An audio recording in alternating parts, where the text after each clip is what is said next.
We turn now from the rhetoric of the race to the reality of governance. Congress has begun a new round of hearings to get answers to questions the Bush administration refused to answer last year, questions about accountability. The heart of the matter is, how do we know what the people in power are doing with the public's trust and the taxpayers' money if we're kept in the dark? Here's the first of reports we'll be bringing you over the coming months on some of the key hearings on Capitol Hill. You're looking at some of the least known but most powerful people in Congress. The Oversight and Government Reform Committee is the main investigative body in the House of Representatives. It's charged with making sure the government is doing its job and holding the executive accountable. That means searching for waste, fraud, and abuse of power in any federal program. Henry Waxman, who has been in Congress 33 years, has been the ranking member of the committee since 1997. Meeting of the committee will please come to order. He took the chairman's gavel last year when the Democrats won control of Congress. It's almost like having a policeman on the beat.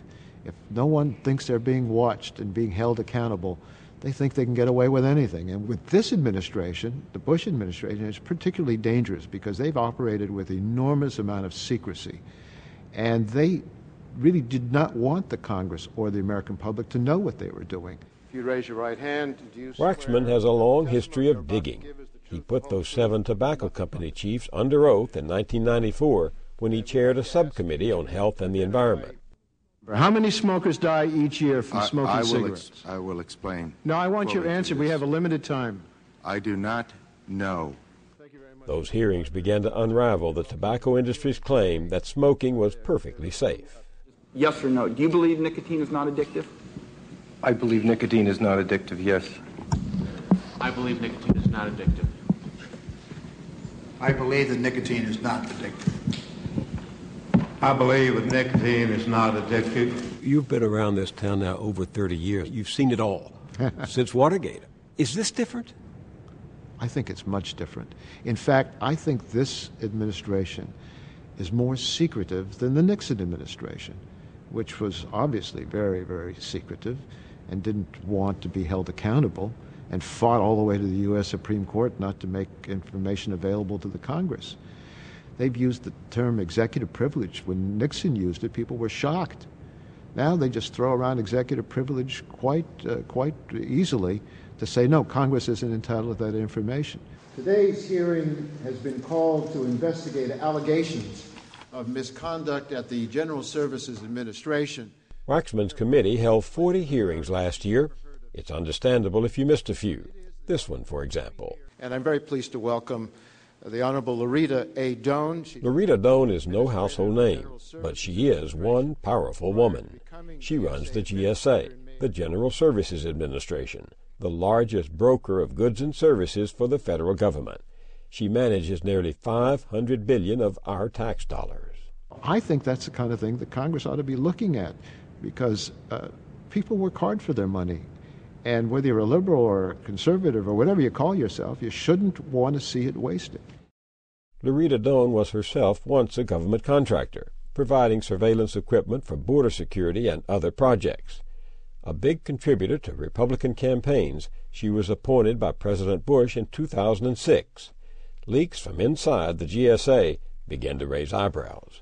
We heard that Loretta Doan, who was the head of the agency, who had only been there 6 months at the time, was trying to give a special contract to a friend, a personal friend, rather than have competition.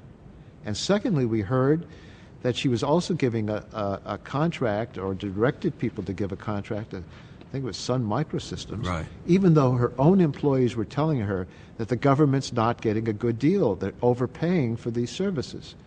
So with these two issues, we felt it was important to call her in. Her own Inspector General had criticized the way she was operating, and we wanted to hear what she had to say. I refuse to yield, and I still believe that my actions were right. But I'm going to tell you, I'm not a perfect person. I make mistakes, and honestly, I'm probably going to make a few more. But there was no wrongdoing. As they combed through the documents looking for possible sweetheart deals, Waxman's investigators came upon a real surprise. A PowerPoint presentation given at her supposedly nonpartisan agency by Karl Rove's White House deputy, Scott Jennings. Can you tell us what, if anything, these slides have to do with the GSA's core purpose of procuring supplies and managing federal buildings? This brown bag luncheon, I believe, has been mischaracterized. This is a meeting that is a team-building meeting that is hosted by our White House liaison, a GSA employee, a non-career employee, and it's hosted every month. Well, when the presentation begins with the White House Office of Political Affairs on the cover slide, and the slide presentation has multiple references to the Republicans' vaunted 72-hour get-out-the-vote effort and its impact on a host of different congressional races, which is what's contained on the other slides that are in this presentation, I think the American taxpayers have a very good reason to wonder whether the only team that was being helped during this briefing was the Republican Party team. It's a violation of what's called the Hatch Act. You're not supposed to be doing partisan politics when you work for the government as a way to try to keep people insulated from the old days when the machines used to insist that government employees work for the party. You've suggested that this wasn't intended to have a partisan purpose in your presentations, and yet the committee has been informed by multiple sources that after Mr. Jennings finished his presentation, you took the floor, thanked him, and then posed a question to the entire group of participants. And according to those sources, you stated, how can we use GSA to help our candidates in the next election? Now, reminding you that you are under oath, can you tell the committee whether, in fact, you did make that statement? I do know that I'm under oath, and I will tell you that honestly and absolutely, I do not have a recollection of actually saying that. And she said, you know, I was there. I was pretty sure I was there, but I don't recall ever saying anything. In fact, unless I looked at my calendar, I'm not even sure I was there. I don't know how many times I've said this, fourth or fifth time, but I will repeat again that I do not recollect this. I honestly and absolutely have no recollection. Waxman called her back a second time and pulled no punches. It's unusual for me to ever call for the resignation of a federal official, but in your case, I don't see any other course of action. I would urge you to resign. But Ms. Doan is still in office, isn't she? She's still in office, and I think we've got to ask that question again of the administration. Why is she still there if she violated the law, and why is she still there if she gave sweetheart contracts misusing taxpayers' dollars? It's one of the mysteries Waxman hopes to solve this year. There are many more. You turned over a lot of rocks last year. Was there a pattern to what you kept discovering? I think what we found that was most dramatic to me was that there has been a huge increase in the amount of activities that the government has contracted out. We call that outsourcing? Well, outsourcing. And there's nothing wrong with it if we're getting a better deal. Oftentimes we can contract out the work and pay a lower price and get good quality. But we're now at the point of $400 billion contracted out each year, $200 billion of which goes to contractors without any competition. How can that happen? Why no competition? Well, when we first asked that question about Halliburton's activities in Iraq, they said, well, we didn't have time to have competition. We later found out that some of the potential competitors complained that they would have liked to have bid, and they could have bid for the work, and if we had competition, we would have gotten a lower price and better quality. But it got to the point where the government was contracting out, trying to figure out what work should be done. And then they wanted to contract the work itself. Now, they needed to oversee whether the money was being used effectively, so they wanted to go to private contractors to do that as well. Well, that's an invitation to a lot of fraud, waste, and abuse. Did you find fraud, waste, and abuse in that process? Yes, we found billions of dollars that cannot be accounted for, that cannot be justified, and it's a scandal. A scandal made worse, says Waxman, because the person who should be cleaning it up, Secretary of State Condoleezza Rice, has not been forthcoming with the committee. Her Republican allies on the committee said she was too busy to testify. Given the number of House and Senate committees with far more direct jurisdictional claims on her time than ours, this president would make testifying up here her full-time job. to the detriment of our national security and stature. We want to ask her questions and get them on the record. I think the American people are entitled to that, and I respectfully disagree with you.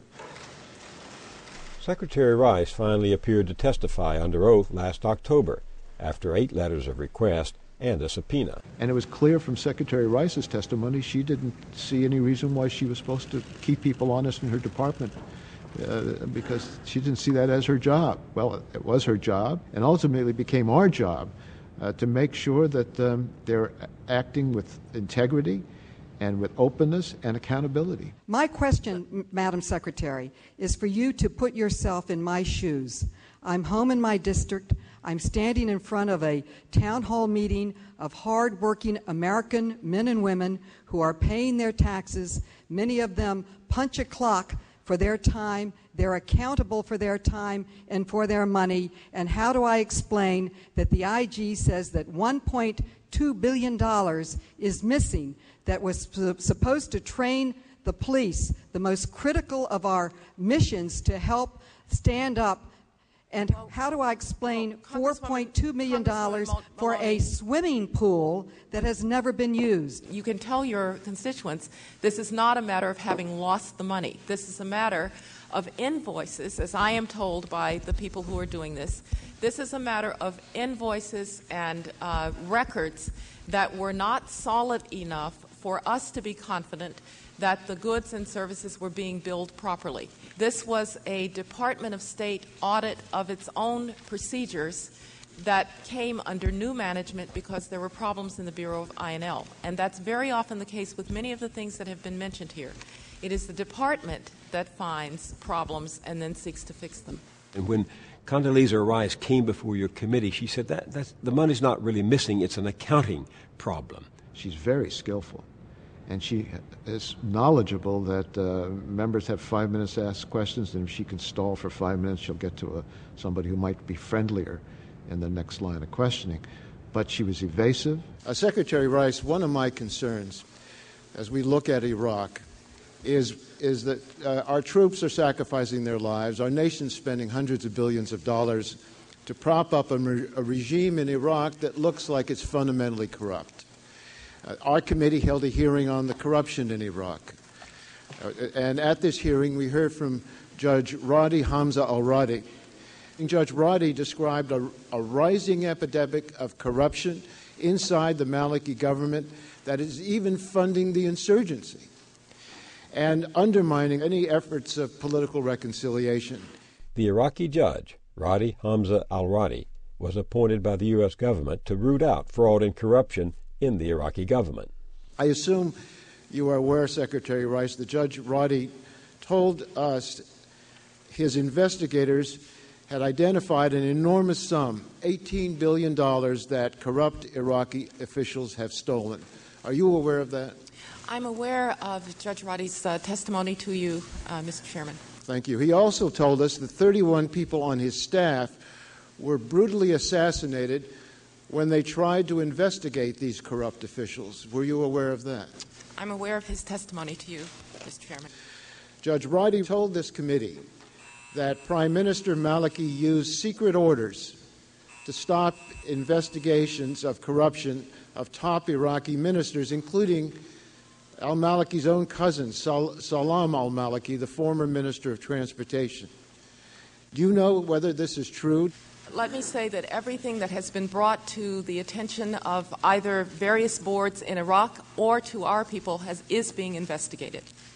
So you're aware of this allegation, and you're aware that this... I am not personally following every allegation of corruption in Iraq, Mr. Chairman, but I am certain that we are tracking these allegations of corruption because no one is more concerned about allegations of corruption in Iraq. No one is more concerned about what is, in fact, a pervasive problem of corruption than we are. I was so stunned when finally she admitted that somebody at the State Department should have been looking after these things. And I said to her, but you're the secretary. You're in charge of the State Department. You're the one who should be making sure that the job is being done. But I think it was a rare moment of candor. Will you rescind the directive that prevents the State Department employees, high-ranking State Department employees, coming here and discussing in great detail the levels and degree of corruption in Iraq? I'm here talking right now about corruption in Iraq, about concerns of corruption in the ministries, concern in corruption in particularly the Ministry of Interior. In very vague terms, though, Madam Secretary, I'm here with all due respect. talking about specifically about our concerns about corruption. Now, I want to renew the offer that I made to the chairman, which is that any document that relates to this, any official who might have knowledge of those documents is available to you at any time, anywhere in closed session. I said, in closed session, that would mean we couldn't tell the American people about it. And we said, we have to refuse that. She said, well, I've rejected the previous position that I've taken. Yet we didn't get any further cooperation from the State Department, but she acted as if she understood what we had to say and she was going to change things. And then, of course, she didn't change it at all. You pressed her hard on that. We did press her hard on it because, after all, we're fighting in Iraq to sustain that government. The president has said they're our allies, and that's that our men and women are in Iraq trying to keep them in power. What did you think when Secretary Rice said to you, and I'm quoting, well, it's a young government? It's a young government. It's a government that comes out of a dictatorial past. It's a government that has oil wealth, which we know sometimes leads to corruption. And it's a government that's fighting a war. I mean, would you agree that patience is called for there?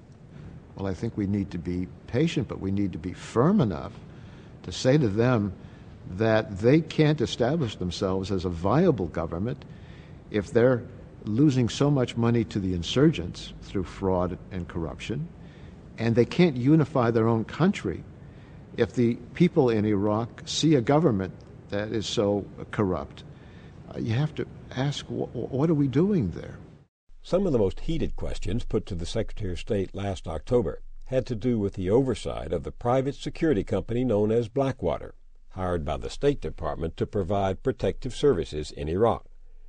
Blackwater first came to public attention 3 years before, when 4 employees were killed in Fallujah. Their burned and mutilated bodies were dragged through the streets and hung from a bridge over the Euphrates River. The U.S. retaliated by attacking Fallujah, a battle that marked an escalation of violence and an influx of insurgents. Early last year, lawyers for the men's families asked for a probe, and then the relatives appeared before Waxman's committee. The few minor things that they were promised when they took that employment were taken away from them, every single one of them. If they'd had that armored vehicle, if they'd had that rear gunner, if they'd had a map, I think it's referred to as is it a black zone or a red zone? The military would not even go on in there with the heaviest equipment over there. It was so dangerous. What would each of you ask Blackwater to do to help you come to terms with the loss that you've suffered? Just the truth. Basic truth. We live in the best country in the whole wide world. Why can't we have the basics, what we were built on, the truth? God and truth. I would like an account from start to finish of that day. Whether I want to hear it or see it, I would. Every minute of it, every part of it, the truth.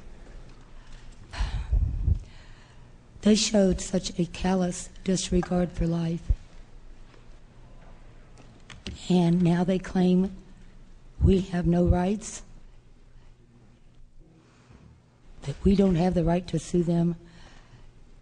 I don't know about you, but I am outraged. Where is your outrage? What did you think and listen to? Well, I thought that they were treated so poorly by Blackwater. Blackwater wouldn't give them the information about how their loved ones had actually died. They said, sue us if you want this information. And then when they were sued, they countersued. Imagine countersuing people who have lost a son or a husband. But then when we got the emails internal emails from Blackwater, where it was clear that people in Blackwater knew they didn't give these boys the gunners to protect them, the type of vehicles that should have been sufficiently armored. They didn't even give them the map the area. They stumbled into Fallujah. Well, that just seemed to me a shocking way that Blackwater had mishandled protecting their own troops, living up to their own responsibilities to the people that work for them. And it's happening over and over. It didn't just happen to our 4 men. Well, it's like the Wild West over there. What I don't understand is how our government can hire corporations like Blackwater knowing that they refuse accountability. I mean, what does that say about us as a country, as a nation?